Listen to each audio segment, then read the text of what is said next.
তোমাদের সম্পদ যদি কোরআনের পেছনে ব্যয় না হয় তে ব্যয় হবে কি কালির পেছনে? বলেন।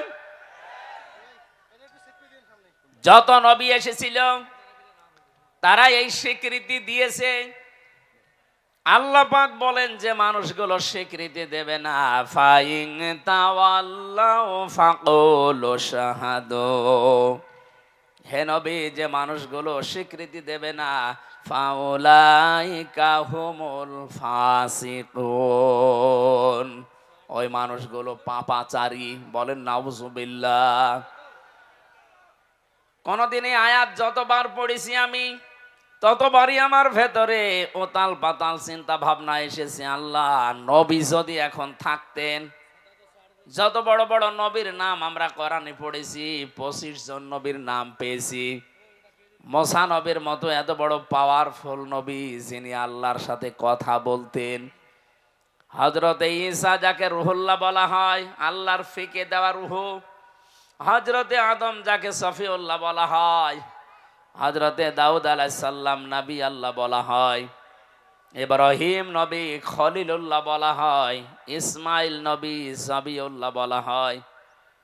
এত বড় বড় পাওয়ারফুল নবীরা যদি আমাদের নবীকে পেয়ে যেতেন, তারা বলতেন লা তুমিনুন্না বিহি ওয়ালা তানসুরুন্না, লামে তাকিদ নুনে সাকিলা,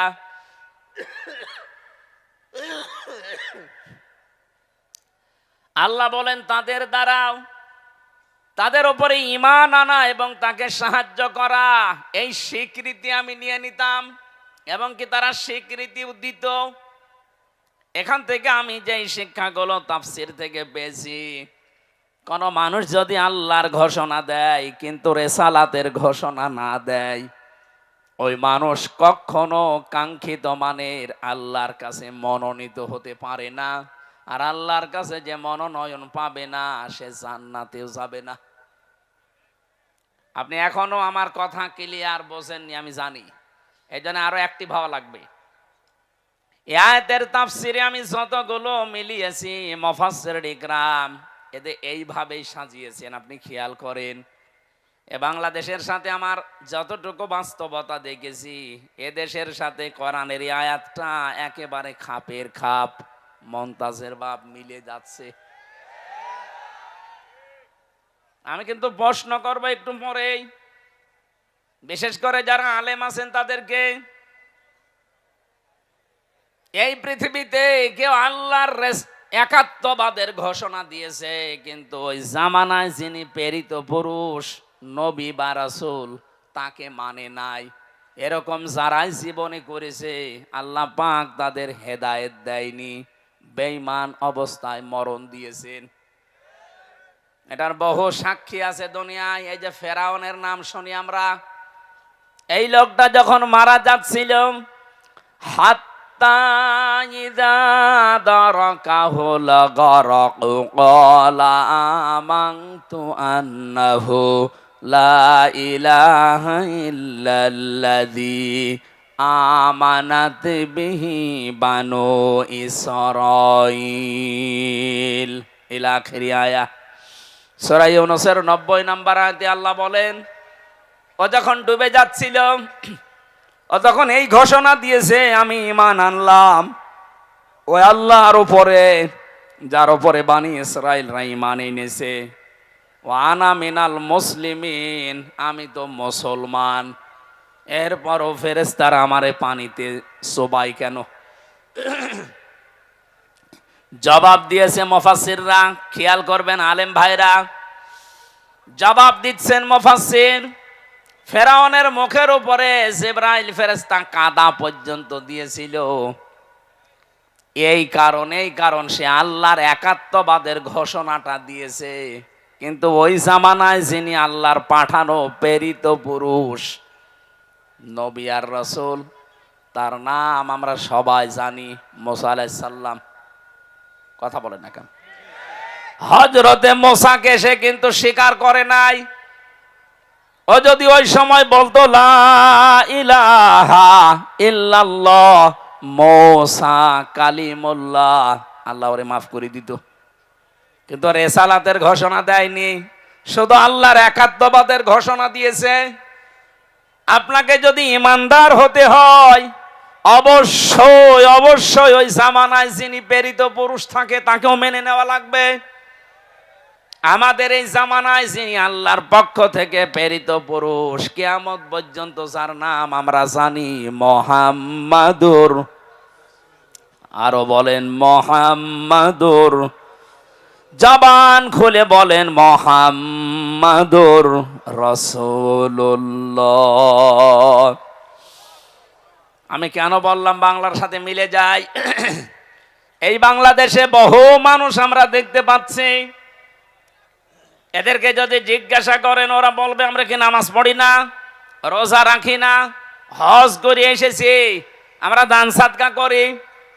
এই যে চারটা কথা বললাম, নামাজ পড়া, রোজা রাখা, দান করা, সাদকা করা আর হজ করা, এই চারটা কাজ কার হুকুম?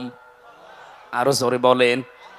আপনি আল্লাহর কথা, আল্লাহর আইনগুলো মেনে নিচ্ছেন, কিন্তু আল্লাহ পাক এই জামানায় যাকে শেষ নবী করে পাঠালেন, প্রেরিত পুরুষ মুহাম্মাদুর রাসূলুল্লাহ, আপনি তার জীবন আদর্শ মানতে কথা বললেই মনে হয় যে আপনি মনে করেন রাজনীতি করছে।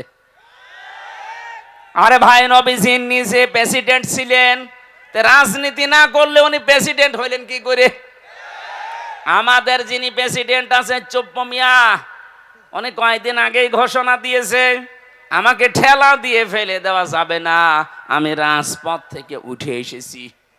তার মানে রাজনীতি না করলে আপনি রাষ্ট্রনায়ক হতে পারবেন না। কথা বলেন না কেন? নবীজি অবশ্যই রাজনীতি করেছেন, নাই তো রাষ্ট্রনায়ক হলেন কি করে? এই ছোট কথাটা আপনার কাছে আসে না কোন কারণে? আমি জানি আপনি এই কথা যদি মেনে নিতেন, তাহলে রাসূলের জীবনী 13 বছর বললে অনেকের কাছে ভালো লাগে, কান্নাকাটি করে মক্কার জীবনটা, কিন্তু যখনই তার কাছে মদিনার জীবন সম্পর্কে তথ্য দেওয়া হয়, ওই মানুষগুলো তখন হয় রাজনীতি মনে করে, নাই দুনিয়ার কাজ মনে করে চলে যায়। আমি কথা যেটা বোঝানোর জন্য এ পর্যন্ত আসলাম, আমি আশা করছি আপনি বুঝে ফেলেছেন। আপনি আল্লাহর হুকুম মানেন, আমি দেখতে পাচ্ছি আপনি নামাজ পড়েন, রোজা রাখেন, হজ করে এসেছেন, দান সাদকাও করেন, মসজিদ মাদ্রাসার সভাপতি সেক্রেটারি বসে আছেন, কিন্তু যখনই রাসূলুল্লাহর জীবনী সম্পর্কে বলা হয় যে রাসূলকেও মানা লাগবে, শুধু 13 বছর না, পুরা 23 বছর। কথা বলেন না কেন? 40 থেকে 63, এই 23 বছরের পুরা জীবনী আপনাকে মানা লাগবে। নামাজের মতো এই 23 বছর মেনে নেওয়া ফরজ। বলেন, যদি একটা সেকেন্ড আপনি বলেন না এটা আমি মানি না, আপনি বেঈমান। কারণ আপনিও হযরতে মুসা আলাইহিস সালামকে অস্বীকার করছেন, মুহাম্মদুর রাসূলুল্লাহকেও অস্বীকার করছেন। আমি আশা করি আপনি কথা বুঝেছেন। যে মানুষগুলো আজ আল্লাহ একজন আছে কথা বলে, কিন্তু তার প্রেরিত পুরুষকে মানে না, তার আদর্শের কথা বলতে গেলেই রাজনীতি মনে করে চলে যায়, তার মরণ হবে ফেরাউনের মতো। এবার যান, কোথায় যাবেন নিয়ে যান। এ মাহফিল হয়ে গেছে, যা বললাম বোঝার মতো শক্তি থাকে আপনার, এ মাহফিল হয়ে গেছে। আজ বাংলায় বহু মানুষ এই চরিত্রের আমরা দেখতে পাচ্ছি, আল্লাহর কথা বললে মেনে নেয়, কিন্তু রাসূলুল্লাহর জীবন চরিত্র বললেই ওর কাছে রাজনীতি মনে হয়। কসম করে বলছি, আপনার মরণ হবে ফেরাউনের মতো। আপনি ওকে ফেরাউনের মতো সটকি হয়ে থাকতে চান? বলেন। আল্লাহ পাক ওকে ডাক দিয়েছিলেন আল আন, এখন অকদ আসাইতা ক্বাবলু ওয়া কুনতা মিনাল মুফসিদিন, এখন তুমি আমার কাছে ঈমানের স্বীকৃতি দাও, অথচ এর আগে তুমি বড় সন্ত্রাসী ছিলে, ফ্যাসিস্ট ছিলে। মুফসিদিন মানে ফাসাদ সৃষ্টিকারী, সন্ত্রাসী, ফ্যাসিবাদী। এই 15.5 বছরে যেটা দেখলাম, এরাও যদি ঈমান আনতে চায়, আমার মনে হয় আল্লাহ ঠিক এই কথাটাই শোনাবে। এখন তোর জন্য 14.5 বছর অনেকে আয়না ঘরে ছিল, তোর কারণে আমির হামজা 3 বছর বিনা কারণে ফাঁসির কন্ডেম ছেলে ছিল।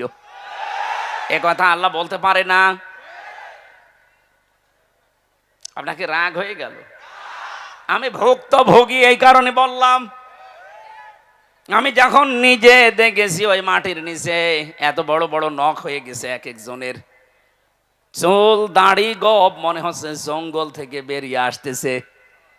রাতের বেলা যখন নিয়ে আমাকে ঘরের ভেতরে নিয়ে যেত, রাত 11টা, 11:30, 12টার সময় নিয়ে যেত, কারারক্ষী যারা দায়িত্বে আছে ওখানে জিজ্ঞাসা করতাম, ভাই কয়টা বাজে? কারণ আমরা জানতাম না যে এটা কোন মাস কোন বছর। এমনও মানুষ ওখানে আছে 14 বছর পড়ে আছে। আপনি ভাবতে পারেন একটা কবরের মতো জায়গায় জিন্দা মানুষ 8 বছর 10 বছর 14 বছর পরে বেরিয়ে আসতেছে। ও জানে না যে এখন কোন বছর চলছে, ও জানে না কোন মাস চলছে, তাও জানে না কোন বছর চলছে, ওর জানা নেই কয়টা বাজে কি বার আজকে, কিছু জানে না। এমন একটা জায়গায় আপনি 5 দিন যদি থাকতে পারেন আপনাকে আমি পুরস্কার দেব। অথচ 14 বছর একটা মানুষ, এত বড় বড় আঙ্গুল নখ হয়ে গেছে, ওরা দেওয়ালের সাথে খুশিয়ে খুশিয়ে লিখতো যে ভাই যদি বাইরে যেতে পারেন এই নাম্বারটায় জানাবেন যে আমি বেঁচে আছি।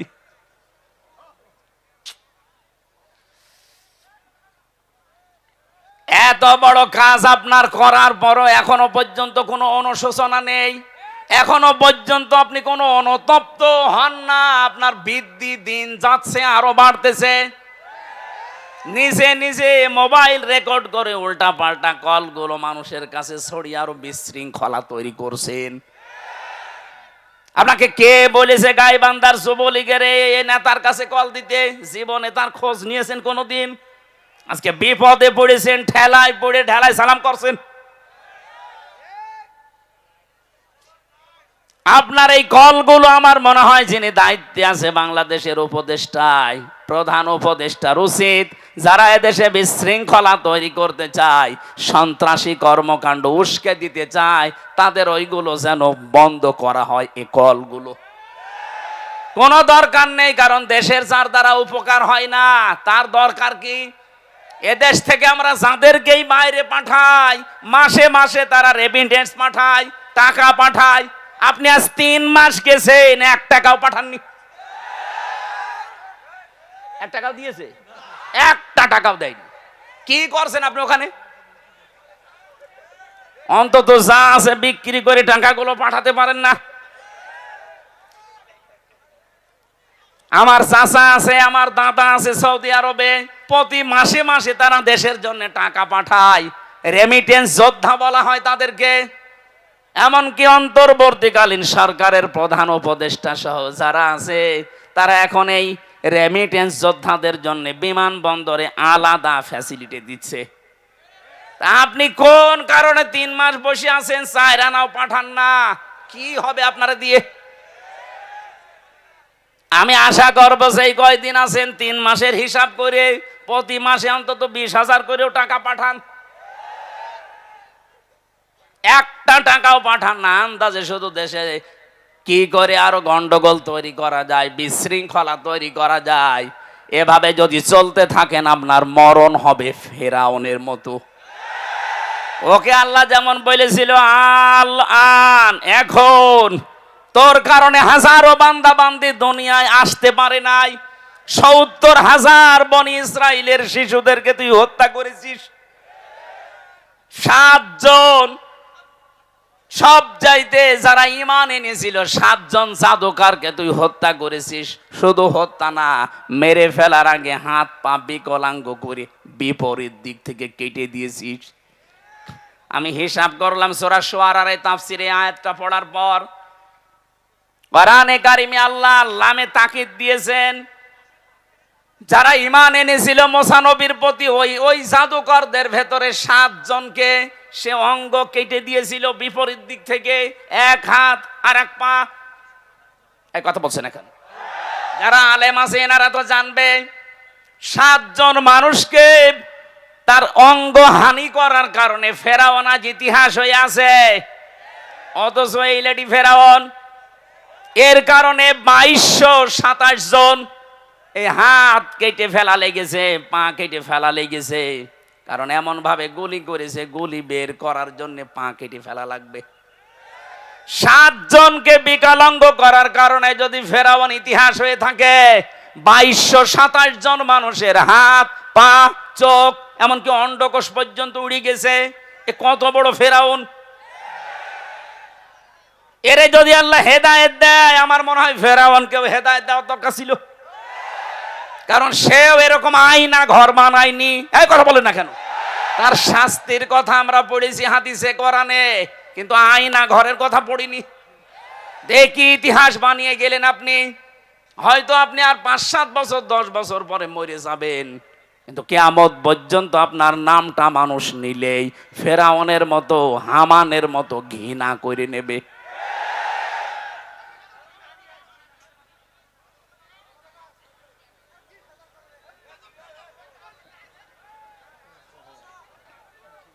এখান থেকে আমাদের শিক্ষার বিষয়টা যেহেতু রেকর্ড হয়ে ছড়িয়ে যাচ্ছে তামাম দুনিয়ায়, পৃথিবীর এই ময়দানে, বিশেষ করে বাংলাদেশে, কেউ যেন অত্যাচারী আর না হয়। সামনে যারা আসবে তারা যদি চেয়ারে বসে আবার ওদের মতো অত্যাচার করে, এ বাংলার জনগণ তাদেরকে এরকম জুতা পিটা করে বিদায় দেবে। সামনে এরকম পরিবেশ যদি আসে, জুতা পিটা করতে রাজি আছেন তো? কারা আছেন দেখে? লিল্লাহে তাকবীর। আলহামদুলিল্লাহ ভাই।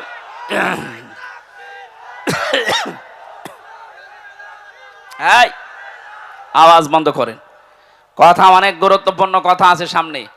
আমি আজকে দিনের বেলায় নীলফামারী ছিলাম, ওখানে আয়াতটা শেষ করতে পারিনি। ওই কথাগুলো আজকে এখানে শেষ করবো ইনশাআল্লাহ। আজকে আমার তেলাওয়াত কিন্তু আয়াত ওই জায়গায় ছিল সূরা হজের 77 নম্বর আয়াত। কত? এই আয়াতটার প্রথম 2 ভাগের কিছু ইঙ্গিত দিয়েছিলাম। অরকাউ অসজুদু, রুকু করো, সেজদা দাও। 3 নাম্বার শব্দটা ওখানে বলতে পারি নাই। আল্লাহ রাব্বুল আলামিন ঈমানদারকে ডাক দিয়ে জানিয়েছেন, ওয়া'বুদু রাব্বাকুম ওয়াফআলুল খায়রা লাআল্লাকুম তুফলিহুন। হে পৃথিবীর ঈমানদারেরা, আমরা ঈমানদার না বেঈমান? আরো জোরে বলেন তো। কোন বেঈমান আছেন? দেখেন আপনি আছেন নাকি? না, আমি বলছি দেখেন, এটা থার্মোমিটার আছে ঈমান মাপার। নবীজি বলেন, ইদা সাররাতকা হাসানাতুকা ওয়া সাআতকা সাজ্জিআতুকা ফাআনতা মুমিন। সাহাবী প্রশ্ন করলেন, হে নবী, আমার যে ঈমান আছে আমি কিভাবে এটা বুঝবো? নবীজি বললেন, যখন তোমার ভালো কাজগুলো তোমাকে আনন্দ দেবে, আর অন্যায় কাজ করলে তোমার মন থেকে একটা বাধা আসবে, তখন বুঝবে তোমার ঈমান আছে। বাংলাদেশে আপনি তাকান তো, এখন নাই যে পরিবেশ আছে, এর আগের যে অবস্থা, ভালো কাজ সবার কাছে ভালো লাগতো? বলেন। এই যে তাফসীর মাহফিলে কত মানুষ এসে কোরআনে কারিমের গাইডলাইন পায়, এটা ভালো কাজ না মন্দ কাজ? এই ভালো কাজটাও যাদের কাছে ভালো লাগে নাই, যারা 144 ধারা পর্যন্ত জারি করেছে, এদের ঈমান থাকে কি করে? এদের তো ভালো কাজ ভালো লাগে নাই। অন্যায় কাজ দেখলেও তাদের কাছে অন্যায় মনে হয়নি। 2006 সালে 28 অক্টোবর লগি বৈঠার তাণ্ডবে জসিম ভাইয়ের মতো জীবিত মানুষকে যারা রাজপথে পিটিয়ে মারার পরে লাশের উপরে ড্যান্স দিয়েছে, এটা যে কত বড় ঘৃণিত কাজ! পৃথিবীর ইতিহাস পাল্টিয়ে ফেলেছেন আপনি। পৃথিবীর বহু ইতিহাস আমি পড়েছি, কিন্তু এই ইতিহাস আমি পড়িনি, পাইওনি, কারো কাছে শুনিওনি যে মানুষ হত্যা করার পরে তার লাশের উপরে ড্যান্স দেওয়া যায়। অথচ আপনারা এটা করে দুনিয়াকে দেখিয়েছেন। কথা বলেন ঠিক কিনা? এত বড় নৃশংস কাজ আপনার কাছে কোনো আঘাতও লাগে না আপনার অন্তরে? আপনার অন্তরে যে একটা ধাক্কা লাগবে তাও লাগে না, আপনি আরো আনন্দে করেছেন। আপনি যাই বলেন না কেন, আপনার কিন্তু ঈমান নেই, এখন আপনাকে ঈমান আনা লাগবে। এই জন্য ঈমান যাদের আছে আর যাদের নেই, আমি কিন্তু থার্মোমিটার দিলাম, আপনি মাপজোপ করেন।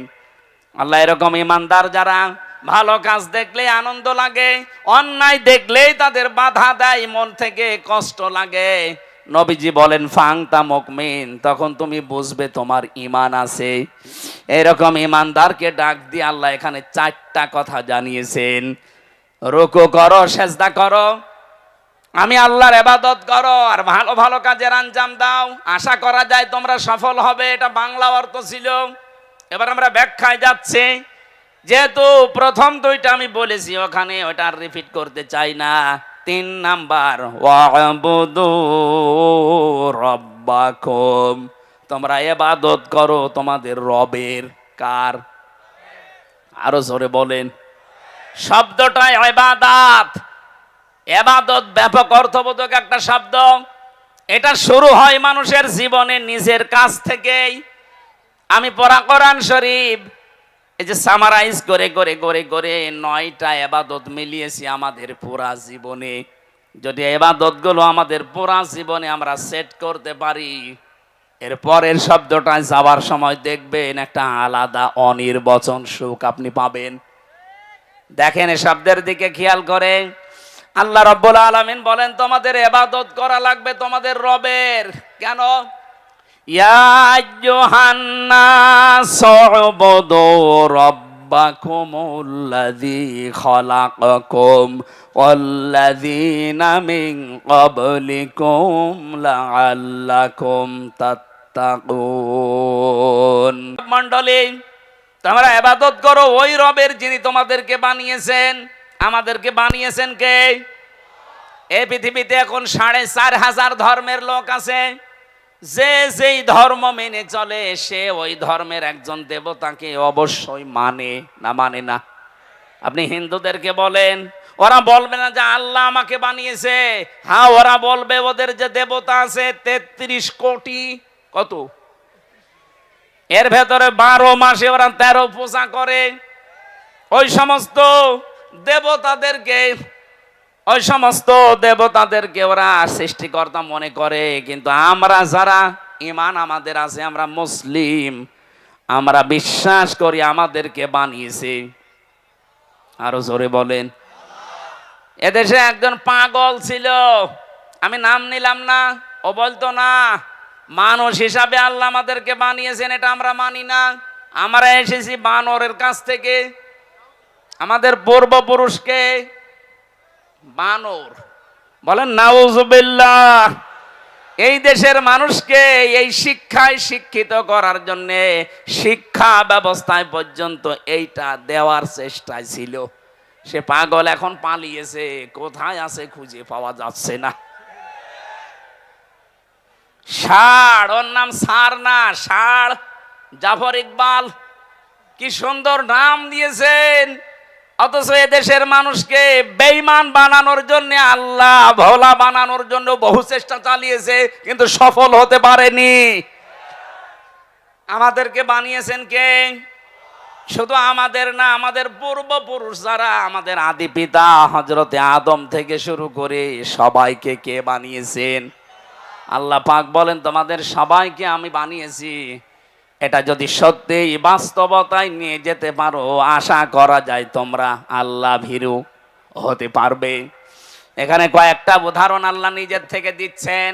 আল্লাযী জাআলা লাকুমুল আরদা ফিরাশা ওয়াস সামাআ বিনাআ ওয়া আনজালা মিনাস সামাই মা'আন ফাআখরাজা বিহি মিনাস সামারাতি রিজকাল লাকুম ফালা তাজআলু লিল্লাহি আনদাদা ওয়া আনতুম তা'লামুন। বলেন আল্লাহু আকবার। যিনি তোমাদের জন্য জমিনকে বানিয়েছেন বিছানা, আর ওই আকাশকে বানিয়েছেন তোমাদের জন্য বিশাল এক ছাদ। আকাশ থেকে তিনি পানি নাজিল করেন, এই বৃষ্টি অবতীর্ণ করা দায়িত্ব তার। পৃথিবীর কোন মানুষ সবাই মিলে যদি চেষ্টা করেন, এক ফোঁটা বৃষ্টি আকাশ থেকে নামাতে পারবেন না। এ ক্ষমতা আল্লাহ কাউকে দেয়নি। কৃত্রিম ভাবে হয়তো বৃষ্টি আসবে আপনার দ্বারা, কিন্তু আকাশ থেকে বৃষ্টি নাজিল করা এটা দায়িত্ব কার? কেন আমি করি জানো? আনজালা মিনাস সামাই মাং ফাখরাজা বিহি মিনাস সামারাতি রিজকাল লাকুম। তোমাদেরকে খাওয়ানোর জন্য যে রিজিক লাগবে, আকাশ থেকে বৃষ্টি নাজিল করার পরে জমিনে আমি আল্লাহ ফসল তৈরি করি। এত কিছু তোমাদের চোখের সামনেই দেখো। ফালা তাজালু লিল্লাহি আনদাদা। কখনো আমি আল্লাহর সাথে অন্য কাউকে শরীক বানিও না। কে বলছেন? আয়াতটা পড়ার পরে আমি বাংলাদেশের সাথে একটা জিনিস এখনো মিলিয়েছি। আমি আসার সময় মিলাচ্ছিলাম। আল্লাহ পাক এতগুলো সৃষ্টির কথা বলতে বলতে আমাদেরকে দিয়েছেন, এ কথা বলতে বলতে বললেন আমার সাথে শরীক করবা না। অথচ জেনে হোক না জেনে হোক এদেশের ৯৬% মুসলমানদের ভেতরে এই শিরিকটা আছে। অনেকেই এখনো পর্যন্ত বলছে ক্ষমতার উৎস জনগণ। এটা আল্লাহর সাথে অংশীদার স্থাপন করার নামান্তর।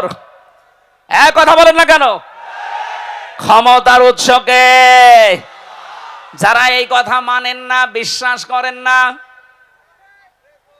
যে মানুষগুলো বিশ্বাস করেন না ক্ষমতার উৎস আল্লাহ, তারা কিন্তু আল্লাহর সাথে শিরিক করছেন। আল্লাহর সাথে যারা শিরিক করে তারা হচ্ছে মুশরিক। এই কথা বলেন না কেন? জাতিকে আজ আবহমান কাল থেকে এই দেশে মুশরিক বানানোর জন্য সূক্ষ্ম সূক্ষ্ম কিছু ষড়যন্ত্র আছে, এখনো চলছে। এটা থেকে আমরা এই জাতিকে মুক্ত করতে চাই। আজকে থেকে যাদের এই ছোটখাটো বিশ্বাসী আছে, ক্ষমতার উৎস জনগণ, এক্ষুনি পাল্টাবেন, এক্ষুনি বিশ্বাস পাল্টান। এই বিশ্বাস নিয়ে আজকে বাড়ি যাওয়া লাগবে। ক্ষমতার উৎসকে আনতুম তাআলামুন। আরে বেটারা, তোরা তো জানিস যে আমি সবকিছুর উপরে, এরপরও আমার সাথে অন্য কাউকে অংশীদার করিস কোন কারণে? ফালা তাজালু লিল্লাহি আনদাদা। আমার সাথে অন্য কাউকে জড়বি না।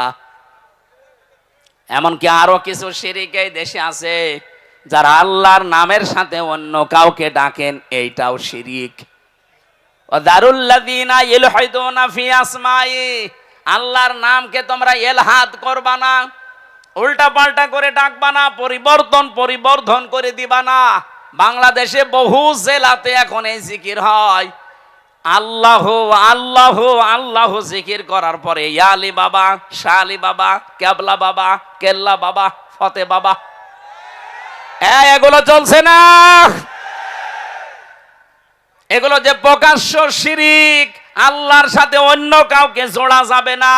অথচ সুন্নি নাম নিয়ে আমার এই তাহিরি ভাইরা বহু মানুষকে বিভ্রান্ত করে জাহান্নামে নিয়ে যাচ্ছে। সতর্ক থাকা লাগবে না। এরা ঈমান যে বিক্রি করে ফেলছে, এরা নিজেরা তো জাহান্নামে যাচ্ছে, আপনাকেও নিয়ে যাওয়ার জন্য চেষ্টা চালাচ্ছে। ওরা গোপনে কত কিছু পায় আপনি জানেন না। সুতরাং আপনাদের এই রংপুর, রাজশাহী এই দুই বিভাগে এই সুন্নি নাম নিয়ে যারা মানুষকে প্রকাশ্য শিরিক করায়, তারা যেন আসতে না পারে। এই কথা বলুন। এরকম প্রতিটি জেলাতে আওয়াজ তুলবেন। আল্লাহর নামের সাথে যারা অন্য কাউকে ডাকো, এটা শিরিক। দলিল দেবেন সূরা ফুরকানের 68 নম্বর আয়াতের প্রথম অংশে লিখে নেন। এটা সূরা কি ফুরকান 19 নম্বর পারা, 4 নম্বর পৃষ্ঠা, 12 নম্বর লাইনে 68 নম্বর আয়াতের প্রথম অংশে আছে, ওয়াল্লাযীনা লা ইয়াদউনা মা'আল্লাহি ইলাহান আখারা। আল্লাহর সাথে যাতে অন্য কাউকে যে ডাকে, তার শাস্তি হবে ডবল। কয়টা? এর পরের আয়াতে আল্লাহ জবাব দিয়েছেন, ইদাফ লাহুল আযাব, ইদাফ লাহুল আযাব ইয়াউমাল কিয়ামাহ। কিয়ামতের দিন তাদের শাস্তি হবে ডবল। সুতরাং এই কাজে বুঝে করেন আর না বুঝে করেন, আজকে থেকেই ফিরে আসবেন। আল্লাহর সাথে এই তাহিরির মতো অন্য কাউকে আর ডাকা, আরো জোরে বলুন। অনেকে বলেন হুজুর নাম ধরলেন, আরে ভাই নাম না ধরলে তো আপনি টের পাবেন না। ওরা যে জাতিকে শিরিক করে মুশরিক বানাচ্ছে, তে নাম ধরবো না করব কি? আজকে থেকে সিদ্ধান্ত নেবেন, আমি আল্লাহ বাদে অন্য কাউকে ক্ষমতার উৎস মানি না। যদি কোন দল এটা বিশ্বাস করে ওই দলে আমি নেই। এটা কি শুধু সামিয়ানার নিচে না? মানে সামিয়ানার নিচ থেকে আপনি নিয়ে যাবেন না। হয়তো জিকিরের বেলায় আপনি আল্লাহ বাদে অন্য কারো নামে কেল্লা বাবা, ফতে বাবা, ইয়ালি বাবা জিকির করবেন না, কিন্তু ক্ষমতার উৎস জনগণ, এইটা আপনি পাল্টাতে পারেন না। কি হয়েছে বলেন তো? আপনার কি মিথ্যা মনে হচ্ছে? কোরআনের কথা শোনার পরে যাদের মিথ্যা মনে হয়, তারা কিয়ামতে যখন জাহান্নামের গেট দিয়ে ঢুকবে, ফেরেশতারা বলবে কি, তোমাদের কাছে কোনো নবী রাসূল যায়নি? আলেম ওলামা যে এ কথা কি তোমাদের বোঝায়নি যে ক্ষমতার উৎস আল্লাহ? এ কথা বোঝায়নি? তারা বলবে হ্যাঁ বলেছিল। ক্বালু বালা কদ জানা নাযীর ফাকাযযাবনা ওয়া কুলনা মা নাযালাল্লাহু মিন শাই। আমাদের কাছে সতর্ককারী হামজা এসেছিল, আমাদের কাছে সতর্ককারী মাওলানা আব্দুস সাত্তার এসেছিল, কিন্তু মনে মনে হতো যে না, এরকম কিছু আল্লাহ নাজিল করেনি, ও মনে হয় মিথ্যা কথা বলছে। এরকম মানুষ দেশে নেই? এই কথা বলেন না কেন? আমি যেগুলো বলছি যদি অথেন্টিক মনে না হয়, কোন আলেমকে আপনি জিজ্ঞাসা করবেন, তুলে নিয়ে যান মোবাইলে। আল্লাহর সাথে যারা তাহিরি ভাইয়ের মতো অন্য কাউকে ডেকে জিকির করছেন, সে সুন্নি নাম নেন, গরম সুন্নি, ঠান্ডা সুন্নি, মিঠা সুন্নি, যাই বলেন আপনি জাহান্নামী, আপনার শাস্তি ডবল হবে। আল্লাহর সাথে অন্য কাউকে ডাকা, আরো জোরে। দলিল আর একটা বলছি, সূরা আরাফ 9 নাম্বার পারা 13 নাম্বার পৃষ্ঠা 4 নাম্বার লাইনের 180 নাম্বার আয়াতের প্রথম অংশে আছে, ওয়ালিল্লাহিল আসমাউল হুসনা ফাদউহু বিহা। এটা আমার আলোচনার সাবজেক্ট না, এই জন্য আমি দলিলগুলো লম্বা করে বললাম না। যতটুকু বলেছি বাড়িতে মিলিয়ে নেবেন, দেখবেন এই জীবনে আর কোনোদিন আল্লাহর সাথে কেল্লা বাবা, ফতে বাবা জিকির আপনি আর করবেন না। আমার মনে হয় রংপুর, রাজশাহী বিভাগে এগুলো নেই, হালকা আছে। এগুলো সব বেশি চট্টগ্রাম আর সিলেটে পাগলের মতো জিকির করছে। একজনকে হাত চেপে ধরেছিলাম, ওইলে চট্টগ্রামের ফটিকছড়ি, ওখানে এক কোলাঙ্গার আছে, নাম তার নজিবুল বশর মাইজ ভান্ডারি। এই কোলাঙ্গার কোরআনের পাখি আল্লামা সাইদির নামে মিথ্যা মামলা দিয়ে তাকে ফাঁসির আদেশ দিয়েছে। এত মানুষের শাস্তি কিন্তু এদেশে হচ্ছে কম বেশি, কিন্তু এই শয়তানটা এখনো ধরাছোঁয়ার বাইরে আছে। এই কথা বলেন না কেন?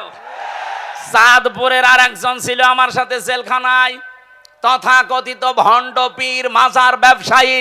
এই লোকটার এই নজিবুল বশর মিলে কোরআনের পাখির নামে মামলা দিয়েছিল, মিথ্যা মামলা। উনি যদি আজকে আমাদের ভেতরে বেঁচে থাকতেন, এই ডিমলাতে যদি কোরআনের পাখি আজকে জীবিত অবস্থায় আসতেন, এরকম মাঠ আমার মনে হয় 10টা লাগতো। এক একটা বিভাগে শুধু একবার করে যেতেন, দেশের অবস্থা পুরা চেহারা পাল্টিয়ে যেত। জালেমরা জেনে শুনে কায়দা করে ইনজেকশন দিয়ে মেরে ফেলেছে। এই কথা বলে না কেন?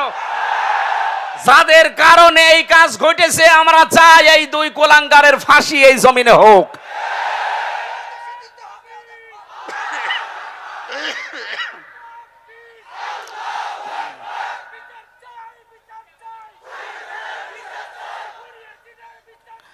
আমার ভাইরা, ইবাদত করা লাগবে আল্লাহর। প্রথম নাম্বারে ইবাদত শুরু করবে তার ইমানদার বান্দা বান্দিরা তার ব্যক্তিগত জীবন দিয়ে। কোন জীবনে? প্রথম আয়াতের দলিল বলছি, এবার সূরা মায়েদা 7 নাম্বার পারা 4 নাম্বার পৃষ্ঠার 4 নাম্বার লাইনের 105 নাম্বার আয়াতে আছে, আপনি যে ব্যক্তিগত জীবনের ইবাদত শুরু করবেন কি করে? আল্লাহ রাব্বুল আলামিন বলেন, ইয়া আইয়ুহাল্লাযীনা আমানু আলাইকুম আনফুসাকুম লা ইয়াদুররুকুম মান দাল্লা ইযা হাতাদাইতুম ইলাল্লাহি মারজিউকুম জামিআন ফায়ুনাব্বিউকুম বিমা কুনতুম তা'মালুন। বলেন আল্লাহু আকবার। খুব খেয়াল করে শুনবেন, ইবাদত শুরু হচ্ছে এবার। প্রথমেই শুরু হবে ইবাদত আপনার ব্যক্তি জীবন থেকে। ও হে ঈমানদারেরা, আগে নিজেকে নিজে সংশোধন করো, নিজেকে আগে নিজে পাল্টাও।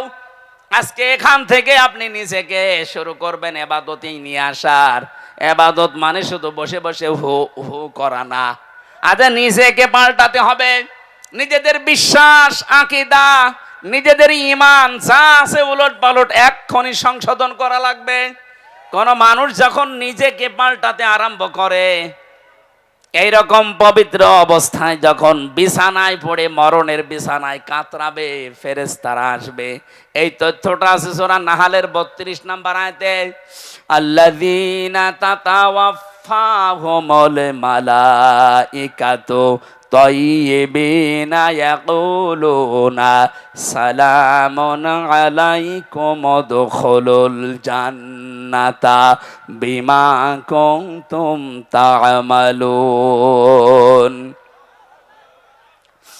যখন আপনার বিশ্বাস, আপনার আকীদা, আপনার সব কিছু পোশাক পরিচ্ছদ, সমাজনীতি, অর্থনীতি, জীবনও পরিষ্কার পরিচ্ছন্ন, এমনকি পবিত্র অবস্থায় যখন আপনি আল্লাহর কাছে ধরা দেবেন, ফেরেশতারা এসে বলবে, আল্লাহর বান্দা শান্তি তোমার উপরে, ওই যে প্রবেশ করো জান্নাতে, যার কাজ তুমি দুনিয়ায় করেছিলে। আমাদের জীবনটা আমরা এমন ভাবে আল্লাহর দরবারে উপস্থাপন করতে চাই যে জীবনের দিকে তাকিয়ে আমার আল্লাহ নিজের ইচ্ছায় যেন মাফ করে দেয়। এই আয়াতের তাজদিবিন আর তাফসিরে আমি পড়েছি, যার জীবনটা আল্লাহর কাছে পছন্দ হবে, পবিত্র করার চেষ্টায় যে থাকবে, এই লোকটাকে কিয়ামতে আল্লাহ যখন হাজির করবেন, তখন সবার সামনে বিচার না করে নিজে একটা কুদরতি চাদর দিয়ে ঢেকে নেবেন বান্দাকে। মনে করেন আল্লাহর এই বান্দা, কি নাম আপনার? আব্দুর রশিদ সাহেবকে আল্লাহ ঢেকে নেবেন কুদরতি চাদর দিয়ে, সবার সামনে থেকে আলাদা করে নিজে আলাদা ঢেকে নিয়ে বলবে, রশিদ এই এই অপরাধগুলো দুনিয়ায় করেছিলি। চিন্তা করবে আমি এখন কিভাবে অস্বীকার করি, আমার তো চোখের পলক পর্যন্ত আল্লাহ জানে। কথা বলেন না কেন? ইয়ালামু খায়িনাতাল আ'য়ুনি ওয়া মা তুখফিস সুদূর। চোখের পলকে কি ইশারা করো কেউ জানে না, এ খবর জানে কে? তোমার মনের ভেতরে কি উকি ঝুঁকি মারে কেউ টের পায় না, এটা টের পায় আমি আল্লাহ বসে বসে। চিন্তা করবে আমার মনের ভেতরে কি আছে সেটাও যখন আল্লাহ জানে, এখানে আর মিথ্যা কথা বলে আমার কোনো বাঁচার উপায় নেই। তাজদিবিন আর ব্যাখ্যায় ফি জিলালিল কোরআন মুফাসসির লিখেছেন, তখন আব্দুর রশিদ ডাক দিয়ে বলবে, মাবুদ আমার ভুল হয়ে গেছে, আমার ভুল হয়ে গেছে, এখন তুমি যা করবে করো। আল্লাহ যদি কারো উপরে অবিচার করে সে তো আর জান্নাত পাবে না, বিধায় আল্লাহর কোনো অবিচার বলতে কিছু বলেন বলেন আল্লাহ ন্যায় বিচার করলে আমরা কেউ জান্নাত পাবো না। হ্যাঁ, একটা মাত্র বুদ্ধি আছে, আল্লাহ যদি আমাদেরকে নিজ গুণে মাফ করে দেন। ওই তাজদিবিনা যে মানুষগুলো যত বেশি চেষ্টা চালাবে, তার এই পোশাক, তার এই শরীর, তার কর্মজীবন, তার প্র্যাকটিক্যাল লাইফ, এমনকি তার বিশ্বাস, আকীদা, ঈমান, এগুলো যত পরিষ্কার পাবে আল্লাহ, তখন একেবারে আলাদা করে ঘিরে নেবে। একা একা আল্লাহ নিজের সামনে বলবে, বল এই কাজগুলো করেছিলি। স্বীকৃতিটা নেওয়ার পরে যখন দেখবে অসহায়, এই অসহায়ত্ব আল্লাহর কাছে প্রকাশ করার পরে আল্লাহ বলবেন, যা আজকে তোরে আমি মাফ করে দিলাম, কাউকে বলবি না। এইরকম একটা কিছু যেন আল্লাহ আমাদের সবাইকে দান করেন, বলেন আমিন। আজকে নিজেকে সংশোধন কতটুকু করেছেন? কি আছে আল্লাহর কাছে দেখানোর মতো আপনার বলেন তো? কবি জানিয়েছে, হাল্লাকা সিররুন ইনদাল্লাহ বাইনাকা আনতা ওয়া বাইনাল্লাহ হাল্লাকা সাদাকাতুন তাখফা লা ইয়ালামুহা ইল্লাল্লাহ। ও আল্লাহর বান্দা, তোমার কি এমন গোপন কিছু আছে যেটা তুমি ছাড়া কেউ জানে না? এমন কোন গোপন দান আছে, গোপন সাদাকা আছে, গোপনে কোনো ভালো কাজ দুনিয়ায় এমন কিছু করেছো যেটা তুমি ছাড়া আর কেউ জানে না? আমাদের জীবনে এরকম একটা লম্বা সেজদা আছে না? আপনি কি করলেন বলেন তো? আফসোস করা দরকার আপনার জীবন নিয়ে। আমি জেলখানায় দেখেছি এক একজন মানুষকে সেজদায় পড়ে থাকতে 40 মিনিট, 45 মিনিট, 1 ঘন্টা পড়ে আছে সেজদায়। তারা নিজেদের এই অপরাধের জন্য জেলখানায় বসে বসে কষ্ট পাচ্ছে এই কারণে না, পেছনের দিকে তাকিয়ে ভেবেছে আল্লাহ আমি কি করেছি? এতটুকু অপরাধে যদি আমি 3 বছর, 5 বছর, 10 বছর কারাগারে থাকতে পারি, দুনিয়াতে আমার এই 60 বছর, 50 বছরে কত কিছু করেছি, আমি তোমার কাছে যাওয়ার জন্য কি নিয়ে যাচ্ছি? এই অনুশোচনা বোধ থেকে দেখতাম রাত 2টা, 2:30টায় উঠে 2 রাকাত নামাজে এই 1.5-2 ঘন্টা কাটিয়ে দিত। ওই সময় একটা আলাদা মজা পাওয়া যেত, বাইরে এসে ওইটা এখন আর আমরা পাচ্ছি না। আমাদের নিজেদের জীবনকে এখনই সংশোধন করার সময় এসেছে। যে যেখানে আছি প্রত্যেকেই নিজের সম্পর্কে ভাবেন। আল্লাহ নিজে আপনাদেরকে আহ্বান জানাচ্ছে, আলাইকুম আনফুসাকুম, নিজেকে আগে সংশোধন করো, নিজের জীবন সম্পর্কে আগে একটা পরীক্ষা নাও। ও ইমানদারেরা, অমাল হায়াতুদ দুনিয়া ইল্লা মাতাউল গুরুর, পৃথিবীর জমিন ধোঁকা, আপনার সম্পদ আদি ধোঁকা, সন্তান আদি ধোঁকা, স্ত্রী ধোঁকা, মা বাবা ধোঁকা, ক্ষমতা এটাও ধোঁকা। আল্লাহ কেন এগুলো বারবার আমাদেরকে জানিয়েছেন? এখানে যত ধনী মানুষ আছেন না, 200 বছর পরে যদি আপনি এই ডিমলাতে ফিরে আসেন, 200 বছর মাত্র, কত? মাত্র 200 বছর পরে আপনি এই ডিমলায় যদি আবার ফিরে আসেন, আপনার যত আপন আত্মীয় স্বজন হোক, 200 বছর পরে আপনাকে আর পরিচয় দেবে না। এমনকি যে বাড়ি আপনি বানিয়েছিলেন, ওই বাড়িতেও আপনাকে উঠতে দেবে না। আমি কি বানিয়ে বলছি? এটাই বাস্তব। অথচ এই বাড়ি বানাতে গিয়ে আপনি হালাল হারাম দেখেননি। বাবা শাহজালাল সব হালাল, এইভাবে করে বাড়ি বানিয়েছেন। অনেকে শুনলাম এই নীলফামারী জেলাতে এখন থাই ক্যাসিনো আরম্ভ করেছে, নাকি এই ডিমলায় শুরু হয়নি? কি করবেন আপনার এই সম্পদ দিয়ে? থাই ক্যাসিনোর মাধ্যমে কোটি কোটি টাকা দিয়ে বাড়ি বানালেন, বানান। 50 বছর পরে তো আপনি মরে যাবেন। আর 100 বছর পরে যদি আপনি এই বাড়িতে এসে বলেন যে বাড়ি আমি বানিয়েছিলাম, আপনার নাতির নাতি যে থাকবে বলবে কিসের কথা বলেন আপনি, দূর হয়ে যান। থাকতে যদি চান ওই মসজিদে গিয়ে থাকেন। এই কথা বলছেন। পৃথিবীর জমিন এই, আর এইটার জন্য আমার নিজের জীবনের কোনো সংশোধন নেই। ওই জন্য আমাদের প্রত্যেকের উচিত চোখ বন্ধ হওয়ার পরে কি হবে এটা একটু চিন্তা ভাবনা করে নিজের জীবন সংশোধন করা। আল্লাহ আমাদের এই ইবাদতটায় যেন ইনভলভ হওয়ার, অ্যাক্টিভ হওয়ার তৌফিক দেন, বলেন আমিন। 2 নম্বর ইবাদত মানুষের শুরু হয় তার পারিবারিক জীবনে। আপনার স্ত্রী, আপনার সন্তান, মা বাবা, ভাই বোন, এগুলো আপনার আন্ডারে আছে। নিজে তো জাহান্নাম থেকে বাঁচবেন, এদেরকেও বাঁচানোর চেষ্টা করবেন। প্রশ্ন ওখানে একটা, ইয়া আইয়ুহাল্লাযীনা আমানু ও আনফুসাকুম ওয়া আহলিকুম নার, হে ইমানদারেরা নিজেকে নিজে জাহান্নাম থেকে বাঁচাও, আর আহল পরিবার যারা আছে তাদেরকে বাঁচানোর চেষ্টা করো। আপনি নিজেকে বাঁচাবেন, এইটা ফরজ। আর যারা আপনার আন্ডারে থাকবে, আপনার ছেলে মেয়ে, আপনার স্ত্রী পুত্র, আপনার ভাই বোন, মা বাবা, এদেরকে বাঁচানোর চেষ্টা করা ফরজ। বাঁচানো ফরজ না, চেষ্টা করেও যদি না বাঁচে আপনার দায় নেই, কিন্তু চেষ্টা করার এইটা আপনার জন্য ফরজ। আমি সহ যারা এখানে আছি, এই চেষ্টা করার কিছু মাধ্যম আছে। এদেশে যারা একামতে দিনের দায়িত্ব পালন করে, তাদের কাছে একটা গঠনতন্ত্রের বই আছে, রিপোর্ট বই আছে, ওখানে দেখবেন ধারায় লেখা আছে প্রতি সপ্তাহে একটা বৈঠক আপনি বাড়িতে কোরআন আর হাদিস দিয়ে পরিবারস্থ লোকদের নিয়ে করেন কিনা। যেহেতু এখন আমাদের সব কিছু বন্ধ হয়ে গেছে, চালু হচ্ছে আস্তে আস্তে, আমরা আশা করব আপনাকে আমি জামাত ইসলাম, ছাত্র শিবির, চরমনাই, খেলাফত মজলিস, খেলাফত আন্দোলন করতে বলছি না, কিন্তু এইটা আপনি করেন নিজের পরিবারে, দেখবেন আস্তে আস্তে ফল পাবেন।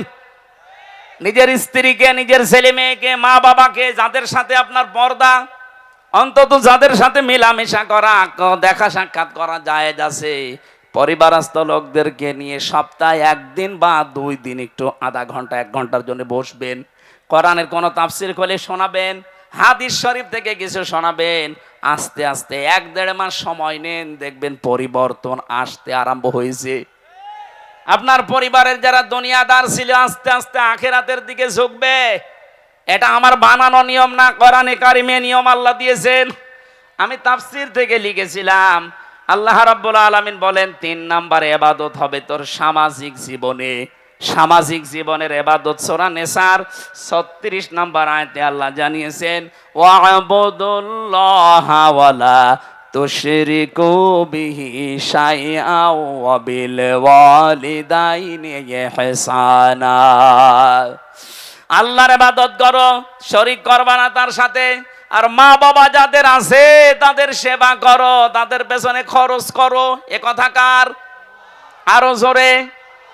আমরা অনেক সন্তান আছি, এই ইবাদতটা পারিবারিক জীবনে করতে চাই, কিন্তু বাধা হয়ে দাঁড়ায় আমার বউ। কথা বলেন না কেন? এখানে যত সন্তান আমরা আছি, যত স্বামী, কোন স্বামী কি জীবনে এইটা চাইবে সে মাতাল স্বামী হোক? তারপরও সে চাইবে যে আমার মা বাবাকে আমি আলাদা করে দেই, বৃদ্ধাশ্রমে রেখে আসি। কথা বলেন না কেন? এই নীলফামারীর কিশোরগঞ্জে গিয়েছিলাম বৃদ্ধাশ্রম দেখার জন্য। এই পাশে 20 জন, এই পাশে 20 জন মার বাবা বসে আছে চেয়ার নিয়ে। ওদের চোখের দিকে তাকিয়ে দেখলাম প্রত্যেকেই তার সন্তানের জন্য বরদোয়া করছে। আরে ভাই, তাদেরও তো আমার মতো ছেলে মেয়ে আছে।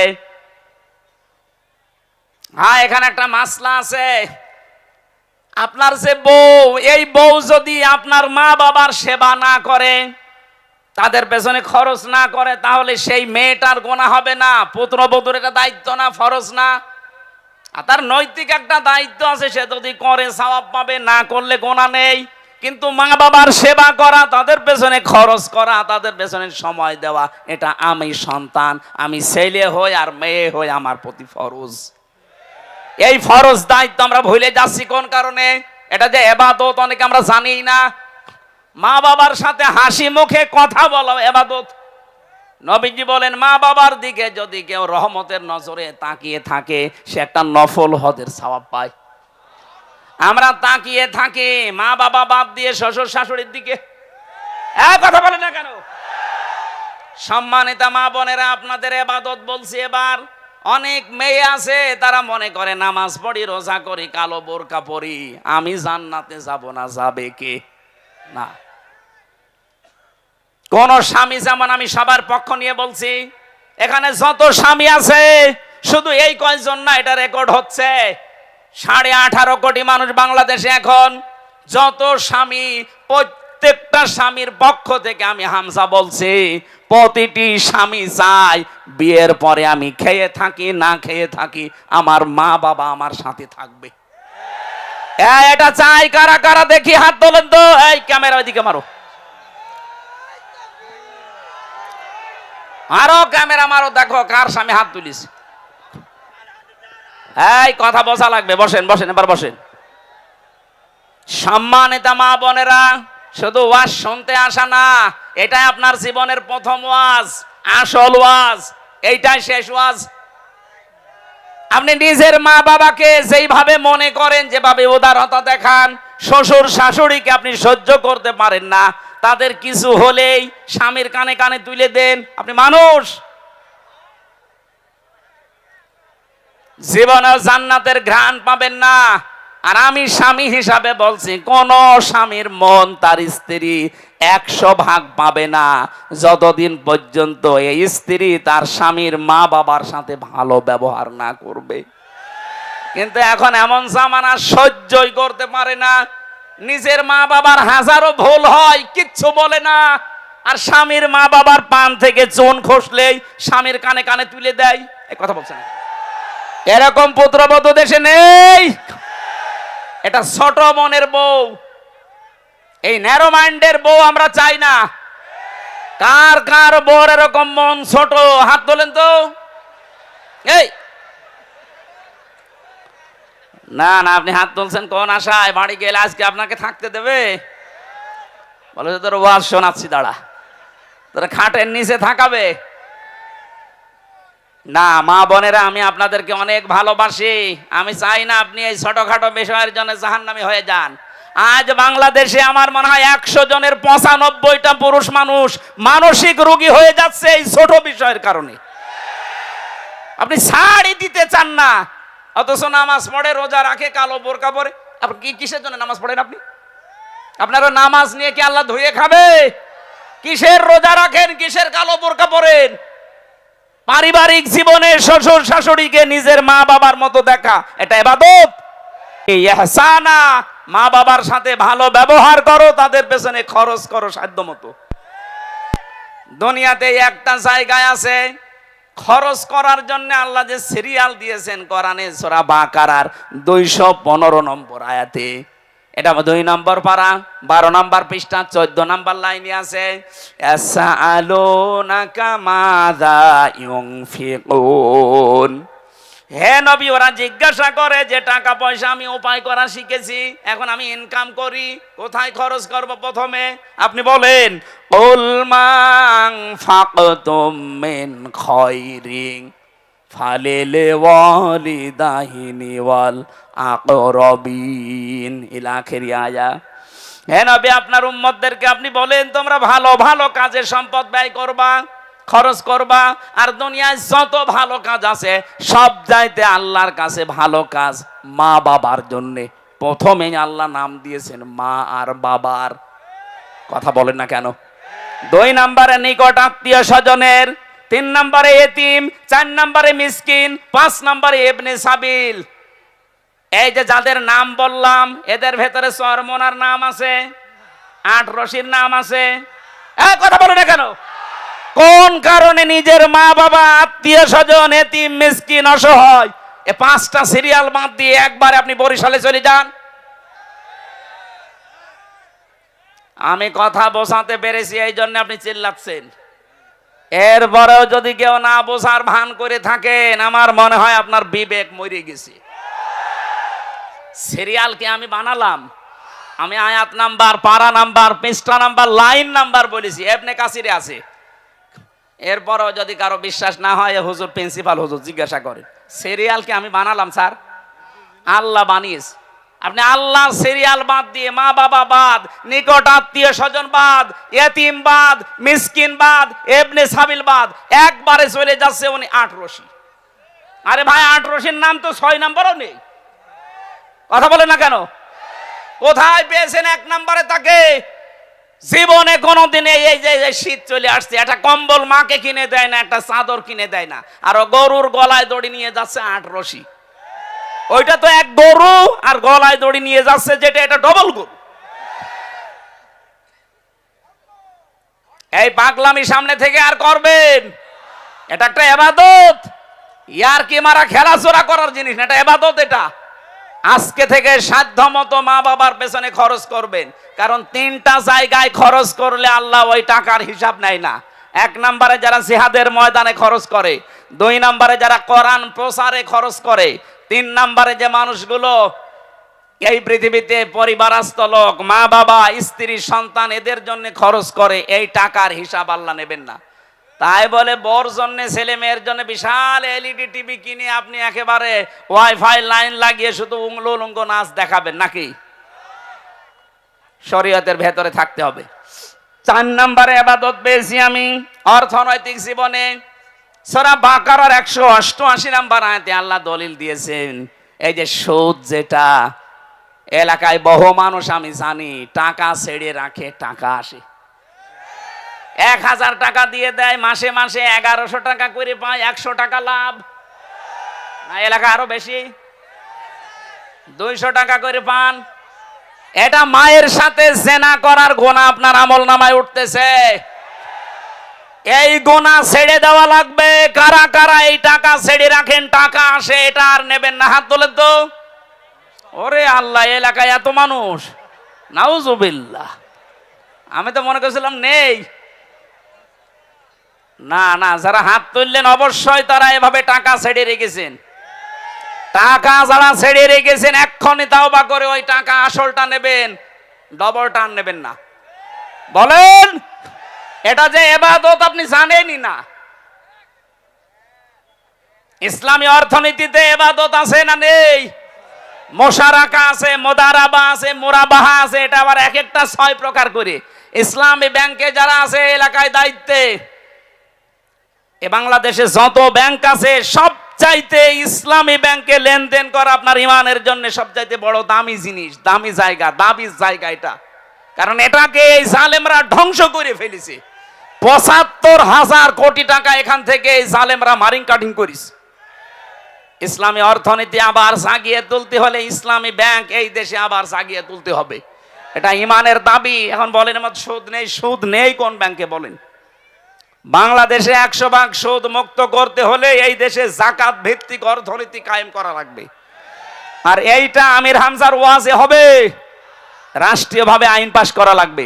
যতদিন পর্যন্ত যাকাত ভিত্তিক অর্থনীতি দেশে কায়েম না হয় ততদিন পর্যন্ত অন্তত আপনি এই কাজ করেন। বিশ্ব নবী নিজে যতদিন মক্কায় ছিলেন ততদিন কাবা শরীফের দিকে নামাজ পড়েন নাই। এ কথা বললেন না? নামাজ পড়েছেন 13 বছর, না পড়েননি? কিভাবে পড়লেন? ওখানে তো 313টা মূর্তি ছিল। যতদিন ইসলাম কায়েম না হয় ততদিন উনি মূর্তির সামনে নিয়ে নামাজ পড়েছিলেন। বলেন, একটা মূর্তিকেও সরাতে পেরেছিলেন? হ্যাঁ, যখন মদিনায় গিয়ে রাষ্ট্র ক্ষমতা পেলেন তখন নিজে এসে রাষ্ট্রীয় ক্ষমতার দায়িত্ব নেওয়ার পরে এবার মূর্তিগুলো ভাঙলেন। আলীকে বললেন সাফ করো, পুরা পরিষ্কার করে। উনি নামাজ পড়েছেন না পড়েন নাই?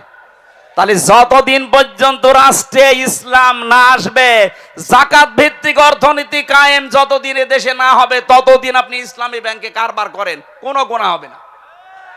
যখন এদেশে ইসলাম কায়েম হয়ে যাবে তখন দেখবেন পুরাটা সুদ ভিত্তিক অর্থনীতি, ব্যাংক ব্যবস্থা চালু হবে ইনশাআল্লাহ।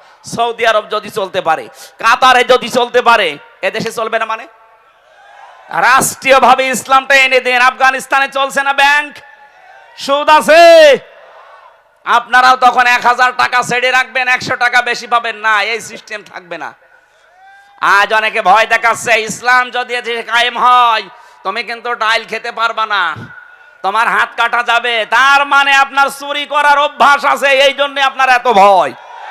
এক কথা বলেন না কেন? ইসলামী আইন যদি এটা কায়েম হয় বাংলাদেশে, এদেশে যে 350 এমপি ছিল প্রত্যেকের হাত কাটা যেত। কারণ প্রত্যেকটা কম বেশি চোর। আপনি একটাকে বলেন যে এটা ভালো ছিল, ওটা ডবল চোর। দরবেশরে ভালো মনে করতাম, ওর মতো চোর বাংলাদেশে কেউ আছে? 7টা ব্যাংক থেকে টাকা মারিং কাটি করিস। ওর হাত 2টা না, ওর আরো যা হাত পা আছে, 2 হাত 2 পা, আরো হাত আছে, আরো পা আছে, ওইগুলো কাটা পড়ে যেত। আমরা অর্থনৈতিক জীবনের ইবাদত বুঝতে পারছি না। অনেকে যে জমি জায়গা নিয়েও সুদ খান। আমি আব্দুর রশিদ সাহেবকে 1 বিঘা জমি দিলাম, ওনার কাছ থেকে 1 লাখ টাকা নিলাম। চাষ করে খাবো, যতদিন টাকা ফেরত দেওয়া লাগবে না ততদিন। যখন ফিরিয়ে দেব তখন টাকা ফেরত নেবে। এটা নেই? এটার নাম কি?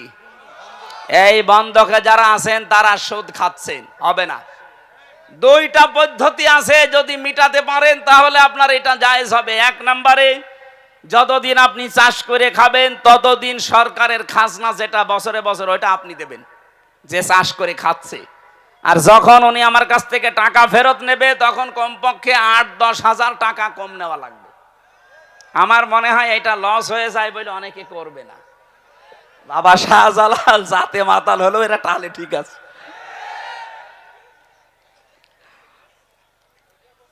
আর এই যে জমি জায়গা দিয়ে দেয়, 1 বছরে 10,000 টাকা 1 বিঘা জমি থেকে আপনি দেবেন, করে খাবেন, এইটা জায়েজ আছে। কারণ 1 বিঘা জমিতে 10,000 টাকা উপায় করা 1 বছরে খুব বেশি কষ্টের কাজ না। কথা বলেন না কেন? আর একটা সিস্টেম আছে, খাই খালাসি, টাকা দেবেন, জমিকারে খাবে, ওই টাকার ফেরত দেওয়া লাগবে না, খেয়ে দেয়ে শোধ। এটা আছে এলাকায়? না, এটা নেই। আমি জানি এলাকা বাংলাদেশে কোনো জায়গায় নেই, খালি এটা হাদিসে আছে, তাছাড়া আমাদের দেশে নেই। মানুষ বললো না চাঁদে মাতাল, তাহলে ঠিক আছে। এক লোক নাকি ছেলে খালি ফুল ছিঁড়তো বাগান থেকে, বাগানের মালিক যে বলছে, চাচা আপনার এই ছেলে যে আমাদের বাগানের ফুল ছেড়ে, আপনি নিষেধ করতে পারেন না? নিষেধ করবো কি করে, ওর মাথা একটু খারাপ, এই কারণে। ছেলে বলছে, বাবাজি আমার পাশেই তো আপনার বাগান, ওর মাথা যদি খারাপ হবে, ও বাগানের ফুল ছেড়ে আমার, আপনারটা ওর মাথা খারাপ। তো অত খারাপ না। তা আমরা তো এইরকম পর্যায়ে আছি, এতগুলো মাসলা বললাম, মাথা খারাপ, অত খারাপ না। ও খাই খালাসিতে নেই, 1 বিঘা জমিতে 10,000, এইটাই নেই। আছে ওই 1 বিঘা জমিতে 90,000, 1 লাখ, ওইটাই। যারা টাকা ছেড়ে রাখছেন, টাকা আসে প্রতি মাসে মাসে, এই সুদের মতো মায়ের সাথে জেনা করার গোনা বাদ দেওয়ার দরকার নেই। যারা দিতে পারেন না, তারা নামাজ কালাম ছেড়ে দেন। কি হবে আপনার নামাজ দিয়ে? আপনার একদিকে মায়ের সাথে জেনা করার গোনা উঠতেছে, আর একদিকে আপনি নামাজ পড়ছেন, কাটাকাটি, মাঝখানে জান্নাত যাবেন ফাও না। এ ভণ্ডামি আল্লাহ বুঝবে। এরপরে বেশি আমি রাজনৈতিক জীবনের ইবাদত, সূরা নেসার 59 নম্বর আয়াতে, ধর্মীয় জীবনের ইবাদত সূরা ইমরান, আলে ইমরানের 85 নম্বর আয়াতে, সাংস্কৃতিক জীবনের ইবাদত সূরা আনফালের 60 নম্বর আয়াতে, রাষ্ট্রীয় জীবনের ইবাদত সূরা মায়েদার 44 নম্বর আয়াতে, আন্তর্জাতিক জীবনের ইবাদত সূরা মায়েদার 51 নম্বর আয়াতে। এক একটা আয়াতের ব্যাখ্যায় লক্ষ লক্ষ কথা লিখা আছে। আমি আমার রাত 10টার পরে কথা বলা নিষেধ, এখন বাজে 11টা। আমার শরীরে যার অবস্থা, 3 বছর জালেমরা যা করেছে আমার সাথে, আমার শরীর আর পেরে দিচ্ছে না। আর তারপর আজকে 3টা চলছে, আপনারা একটা করে নিলেও আমি 1-1.5-2 ঘন্টা চালাতে পারতাম। 1 ঘন্টা 20 মিনিট হয়ে গেছে। আগামীতে আরো আশপাশে আসলে শোনাবো ইনশাল্লাহ। আজকের মতো শেষ করলাম। আল্লাহ ইবাদত এইভাবে করার তৌফিক দিও, আল্লাহুম্মা আমিন।